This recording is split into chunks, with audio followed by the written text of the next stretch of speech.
Mình em có đôi mắt em xin yêu làm việc cầu mong cho em luôn được vui đôi mắt ấy không mang yêu phiền để cho anh luôn trong anh em lúc em cứ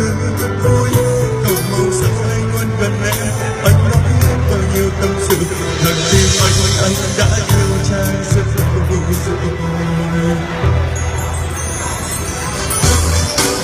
người ơi lòng anh yêu trai nhiều hơn cả bản thân chẳng em yêu thương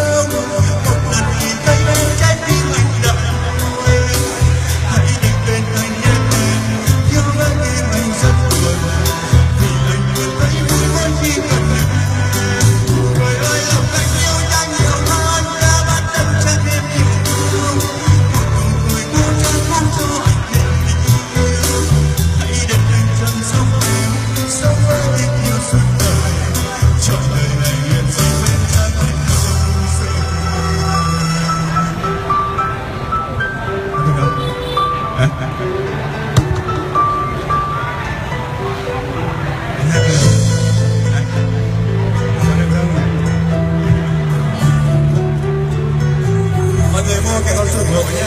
Từ lúc anh quen biết cha đã còn nguyên ngưng lại cuộc đời này xem thêm bao nhiêu nước mơ bao nhiêu niềm vui. Từ lúc anh quen biết em cả thế giới không ai bằng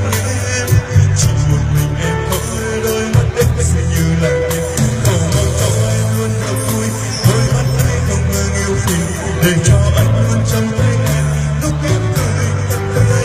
cầu mong sao anh luôn gần em anh nói hết bao nhiêu tâm sự rằng tim anh đã